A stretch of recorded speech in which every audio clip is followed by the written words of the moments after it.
नमस्कार दोस्तों, समीक्षा इंस्टीट्यूट में आप सभी का स्वागत है। हम हैं एमपीबीएससी मुख्यालय पर। यहाँ पर एमपी असिस्टेंट प्रोफेसर जूलॉजी का सर इंटरव्यू देकर के आए हैं। तो सर से इंटरव्यू के बारे में जानते हैं। नमस्कार सर। नमस्कार। क्या नाम है सर आपका? मेरा शुभ नाम जो है अमिताभ अहरवार है और मैं छिंदवाड़ा से हूँ। जी सर। और मेरा मुख्य विषय जो है बायोटेक्नोलॉजी है। तो सबसे जी सर। पहले जैसे ही मैं एंट्री किया जी सर। तो वहाँ पे जो है चेयरपर्सन थे, एक सर थे और दो मैम थे। जी सर। तो चेयरपर्सन ने सबसे पहले पूछा, आप छिंदवाड़ा से है, आइए अमिताभ जी बैठिए, जी सर। आपका जो है बायोटेक मेन विषय है, जी तो सर। आप बायोटेक में ट्राई कर रहे हैं कहीं पे कि जी नहीं? सर। मैंने कहा सर कर रहे ट्राई। फिर जूलॉजी में आप जो है ट्राई किए हो?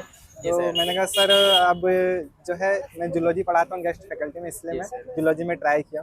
तो बायोटेक में आपका कहीं हुआ नहीं सिलेक्शन? मैंने कहा सर ट्राई करते हैं। कहते आप अच्छे से ट्राई नहीं कर रहे हो? मैंने कहा नहीं सर कर रहा है, लेकिन सीट कम रहती है और जो है बायोटेक में कंपटीशन भी ज़्यादा है, इसलिए सर जो है इसलिए अभी कहीं नहीं हो पाया, लेकिन जो है प्रोसेस में है। जी सर। फिर उन्होंने पूछा कि जो है बायोटेक से है तो जूलॉजी तो हैंडल जो है आप उनके हिसाब से। फिर जी सर। मैंने जवाब दे दिया। फिर उसके बाद उन्होंने पूछा बायोटेक्नोलॉजी की स्कोप क्या है। जी सर। मैम ने पूछा, चेयरपर्सन ने इतना पूछ ले रहे कि आप बायोटेक से, तो बायोटेक्नोलॉजी की स्कोप क्या है? जी सर। तो मैंने कहा मैम लाइफ साइंस में जो है लगभग सभी जगह बायोटेक का स्कोप है। पूरे लाइफ साइंस में, चाहे इम्यूनोलॉजी हो, चाहे बॉटनी हो, जूलॉजी हो, इसके अलावा जो है फर्मेंटेशन हो, तो बहुत सारी फील्ड है जिसमें बायोटेक का जो है स्कोप है। जी फिर सर। इसके अलावा प्रेजेंट में बायोटेक में अभी क्या क्या डिस्कवरी और हो रही है? जी सर। तो मैंने कहा मैम यदि हम प्रेजेंट में देखें तो बायोटेक में जैसे ह्यूमन जीनोम प्रोजेक्ट में जो है जीन जीन वगैरह, सीक्वेंसिंग हाँ। वगैरह हो रही है। तो वो बोले वो तो ठीक है, अच्छा ये बताओ कि ह्यूमन जीनोम प्रोजेक्ट क्या है? मैंने कहा मैम जो है ह्यूमन जीनोम प्रोजेक्ट में जो है मनुष्य की जो 23 जोड़ी गुणसूत्र हैं उन सभी की सीक्वेंसिंग की गई थी। तो सीक्वेंसिंग क्या है? मैंने कहा सीक्वेंसिंग में जो है नाइट्रोजन क्षार का जो अनुक्रम है जी सर। उसका पता लगाते हैं। ये तो जो है इसका पता तो लगाते हैं, और इसके बारे में बताइए। मैंने कहा इसके बारे में जो है जो प्रोजेक्ट कंप्लीट हुआ तो ये पता चला कि 23 जोड़ी गुणसूत्र में 2% जो भाग है वो एक्टिव है, काम का है, और जीन एक्सप्रेशन में वो भाग लेता, बाकी 98% जो है वो रिपीटेड सीक्वेंस है और नॉन फंक्शन है, लेकिन अधिकतर लोग बोलते हैं कि वो जीन रेगुलेशन में मदद करते हैं जी कहीं ना सर। कहीं। फिर उसके बाद उन्होंने कहा कि जैसे मैंने कहा बायोटेक के स्कोप वैक्सीन प्रोडक्शन इसमें भी है। तो बोले वैक्सीन क्या है? तो मैंने कहा वैक्सीन मैम इसमें लाइव एटेन्यूएटेड या किल्ड या फिर जो पैथोजन है उसका कोई भाग जो होता है, जो जैसे प्रोटीन हो गया या एपिटोप हो गया जो इम्यूनोजेनिक हो सकता है, तो वो पार्ट को लेके हम जो है उस जीव के शरीर में यदि इंटर करते हैं तो प्रतिरक्षा उत्पन्न करता है, तो ये वैक्सीन है। तो फिर उन्होंने कहा कि एंटीबायोटिक्स क्या है? फिर वैक्सीन तो ठीक है। फिर मैंने कहा एंटीबायोटिक जो है ये भी जो है पैथोजन को किल करेगी, और दोनों में डिफरेंस क्या है फिर वैक्सीन और एंटीबायोटिक? मैंने कहा वैक्सीन तो प्रतिरक्षा जो है तंत्र को जो है मजबूत करेगी, बूस्ट करेगी, निर्माण करेगी, लेकिन एंटीबायोटिक मैंने कहा पैथोजन वगैरह को किल करेगी। इसके अलावा अदर सेल को भी, जैसे कैंसर सेल को भी हो सकता है वो किल करने। फिर उसके बाद उन्होंने जो है ये पूछा कि और आप क्या जो है अभी आप क्या कर रहे हैं गेस्ट फैकल्टी? मैंने कहा जी मैं गेस्ट फैकल्टी हूँ। तो उन्होंने पूछा कि आप क्या तैयार करके आए? तो मैंने कहा मैं अभी जैसे कॉलेज में पढ़ा रहा हूँ गेस्ट फैकल्टी में, तो मेरा जो है टेक्सोनॉमी अभी पढ़ा रहा हूँ बच्चों को, जेनेटिक्स पढ़ा रहा हूँ, फिर इसके अलावा जो है थोड़ी बायोकेमिस्ट्री पढ़ा रहा हूँ मैं। तो उन्होंने कहा अच्छा ठीक है, तो आप जो है जेनेटिक्स के बारे में, जैसे उन्होंने कहा कि सबसे पहले तो टैक्सोनॉमी के बारे में बता दिया जाए, टैक्सोनॉमी क्या है? तो मैंने कहा टैक्सोनॉमी में हम किसी भी जीव का जो है आइडेंटिफिकेशन करते हैं और जो है उसके सारे कैरेक्टरिस्टिक्स वगैरह के बारे में जो है पढ़ते हैं, ताकि उसका जो आइडेंटिफिकेशन वो आसान हो जाए। अच्छा ठीक है। फिर बोले फादर ऑफ टैक्सोनॉमी कौन है? तो मैंने कहा कैरोलस लिनियस को बोलते हैं। उन्होंने बाइनोमियल जो है क्लासिफिकेशन दिया था, लेकिन उन्होंने भी किसी और को फॉलो किया था, तो बोलते ठीक है कोई दिक्कत नहीं।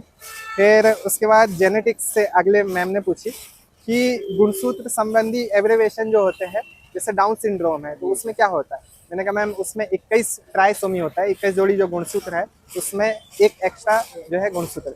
और एग्जाम्पल बताइए? मैंने कहा एडवर्ड है, इसमें 18 ट्राइसोमी होता है। फिर मैंने कहा पटाउ सिंड्रोम है, उसमें 13 ट्राइसोमी होता है।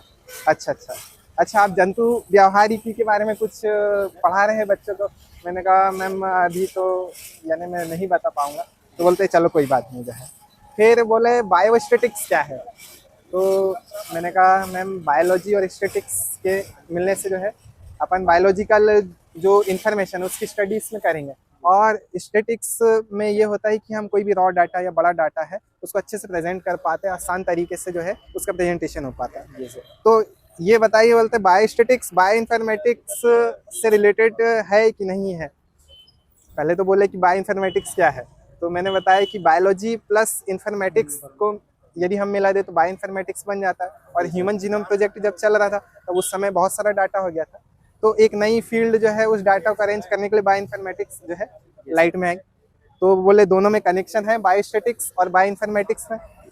तो मैं थोड़ा सोचा, फिर मैंने कहा कनेक्शन तो है क्योंकि दोनों एक दूसरे से रिलेटेड है। फिर एक सर थे, उन्होंने पूछा कि ओपन रीडिंग फ्रेम क्या है, ORF क्या है।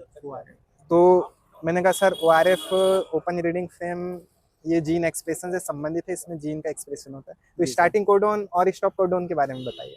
तो मैंने कहा स्टार्टिंग कोडोन AUG है, स्टॉप कोडोन जो है UAA UGA और UAG है। तो फिर वो बोलते हैं कि कोडिंग रीजन के बारे में और बताइए। मैंने कहा sir coding region gene expression जब होता है तो उससे प्रोटीन बनाएगा। बाकी कोडिंग रीजन में एक्सॉन भी हो सकता है, इंट्रॉन भी हो सकता है। इंट्रॉन क्या है, मैंने कहा सर वो नॉन कोडिंग भाग है, तो प्रोटीन बनाने में भाग नहीं लेगा। फिर मैं और भी बताया कि जो प्रोकैरियोट है उसमें एक्सॉन होता है अधिकतर, और जो यूकैरियोटिक जीव होते हैं तो यूकैरियोटिक जीव में जो है एक्सॉन इंट्रॉन दोनों होते हैं। तो इतना वो पूछे और फिर इतने ही प्रश्न मैं बताया और फिर बोलते ठीक है बढ़िया है जो है। ओवरऑल अच्छा था, ओवरऑल अच्छा रहा। कितने मिनट तक चला होगा सर इंटरव्यू? 10 से 15 मिनट चला होगा और पॉजिटिव तरीके से पूछ रहे थे, जो हमें पता है वो वही जानना चाह रहे थे कि आप और क्या बता सकते हैं। जी सर। बोर्ड टीचिंग कराई आपसे? बोर्ड टीचिंग नहीं कराई है। जी सर। और गृह जिले से भी कोई सवाल नहीं पूछे, बस सिर्फ सब्जेक्ट के बारे में ही पूरा पूछा उन्होंने। अभ्यारण्य वगैरह से कोई क्वेश्चन? अभ्यारण्य से नहीं पूछा। जी सर। कोई आने वाले वैक्सीन की खोज के बारे में पूछा था। जी सर। एंटीबायोटिक की खोज के बारे में पूछा था। जी सर। सबसे पहली एंटीबायोटिक कौन सी खोजी गई, मैंने कहा पेनिसिलिन। किसने खोजा था, मैंने कहा फ्लेमिंग ने। अच्छा ठीक है। तो ये चीजें जो है। NEP से कोई क्वेश्चन था सर अभी? NEP से कोई प्रश्न उन्होंने नहीं पूछा और भारतीय ज्ञान परंपरा से भी नहीं पूछा। करंट से रिलेटेड करके कोई? करंट से रिलेटेड बस यही पूछ रहे हैं कि करंट में आपके विषय का क्या स्कोप है, जैसे जूलॉजी का क्या स्कोप है, आज के समय क्या रिसर्च चल रही है। जैसे बायोटेक से पूछे थे कि अभी प्रेजेंट टाइम में क्या रिसर्च चल रही है। तो ये सारी चीजें पूछा। बाकी ओवरऑल अच्छा रहा।